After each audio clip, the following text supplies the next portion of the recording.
Mel, here we go. Your AFC West draft grades.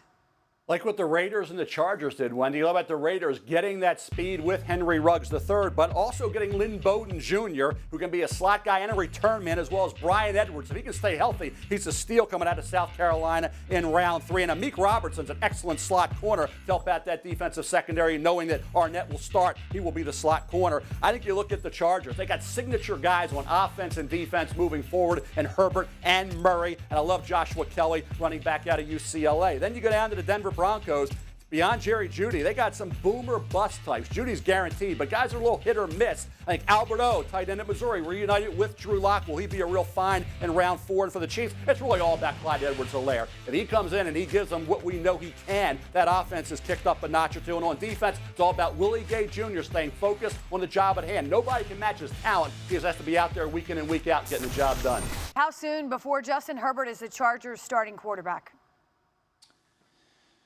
Yeah, Wendy, it's rather than later for me. You know, if you look at the quarterbacks that go into the NFL, and their biggest hurdle more often than not is, can they get up to speed mentally? Can they understand protections and the way coverage rotation will change, and one side man and one side zone? And everything that we know about Justin Herbert is how smart he is, how much he understands football, and how that was such a focal point for Mario Cristobal in that offense at Oregon. And so I think the greatest hurdle that he has to overcome is also his greatest strength. And then also, this is not an offense that's going to ask their quarterback to carry them. This is an offense that's got two dynamic and big-time play-making wide receivers in Mike Williams and Keenan Allen. They've got a versatile tailback that they can hand the ball off to or get him out into the quick pass game. The addition of 2 offensive linemen in the free agency, and then Hunter Henry. And so this isn't an offense that a rookie quarterback has to go, hey, where do you want me to throw the ball to? And then this is a top 5 defense. So again, you're not asking that quarterback, hey, you got to go hang 35 on somebody for us to go win a football game. And so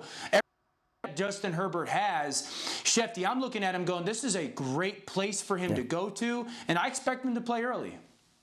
Well, he's further down the line, perhaps, than some people might think. Tyrod Taylor is going to wind up starting the season. I know Anthony Lynn said it's going to be a competition in camp, but Tyrod Taylor is the overwhelming favorite to be the starter on opening day. I think they want to bring along Herbert very slowly at this point in time. Still needs more development, still needs more growth. They love his upside. He's a better athlete than they thought. But again, I think they feel like he's a little bit ways away, and they're not going to rush him along. It's more important for them to make sure that he's ready and right when he's called upon, and they feel very good about Tyrod Taylor, which is why I believe Tyrod Taylor will be the opening day starter. Yeah, Adam, I look at it. He's a true professional, Tyrod Taylor is. Anthony Lynn has a high regard for Taylor, and I think it's like Alex Smith being in Kansas City when Patrick Mahomes was drafted. Let Tyrod Taylor go out there, show Justin Herbert the way, let Justin learn this offense, transition into the NFL, and get ready for year 2. That's the way I would handle it. Now, if it gets down to 6th, 7th, 8th game in the season, and you want to make that change, fine. But to start the year, I think it's going to be Tyrod Taylor. I get that. I understand that, like, hey, let's go with Tyrod Taylor and whatnot. But I'm looking at a team, and Anthony Lynn, in many ways, has to win, right? And if you're going to go, you know what, I'm going to watch the Wisconsin game that Justin Herbert had in the Rose Bowl. I'm going to watch the Utah game and the Pac-12 championship game and go, wait, they finally unleashed him. They didn't make sure that he handed the ball off. If you're going to go Tyrod Taylor, you know, brings an added, you know, athleticism to this offense. Well, Justin Herbert is plenty athletic, and then he's got this size. And I actually think of it like if Mike Williams, the big receiver out of Clemson that had the breakout year last year, is best at going down the field. Give me a big, strong-armed quarterback that can push the football downfield, that wants to push the football downfield. That'll be the biggest challenge for them, is wanting to push the football downfield.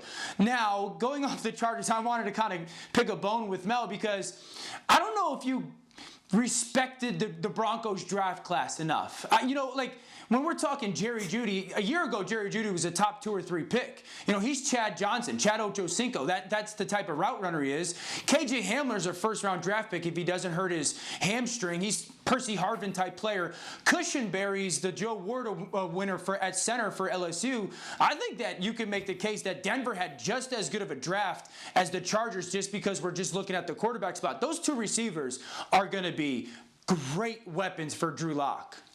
Yeah, I'll say this, Dan. I think KJ Hamler's got tremendous talent and space, his quickness. punt returner, but he wasn't a dynamic punt returner at Penn State, but he dropped too many passes, and I think that's the thing. He'll make the tough catch and drop the routine when he's got to stop that, eliminate that. Jeudy, the cornerback from Iowa, didn't play as well as he tested. Albert O has great talent. He's got to produce. That's why I say there were a lot of hit or miss prospects with the Denver Broncos. For me, Dan, and Hamler being one of them, I think there was a reason why he dropped into the second round. It was that lack of consistency catching the football.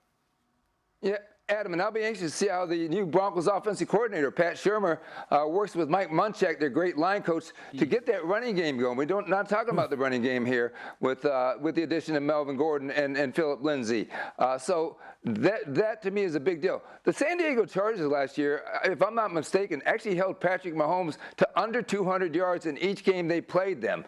So to me, that's part of what Anthony Lynn, I think, truly believes. If they can run the ball, continue to play good defense, then they can compete. But certainly in the fourth quarter, when the defense gets a little winded, you better be able to score some points. Broncos only average, I think, 15 points a game. So the Raiders, to me, with Henry Ruggs, big deal. Let's see what Derek Carr can do with that talent. But everybody knows the Chiefs are the team to beat. Not just the team to beat in the AFC West, but the team to beat in the NFL. Right. The receivers in this division were because of the strength being that position. They took advantage of it. The Raiders, Mike Mayock, GM, John Gruden, 3 wide receivers selected.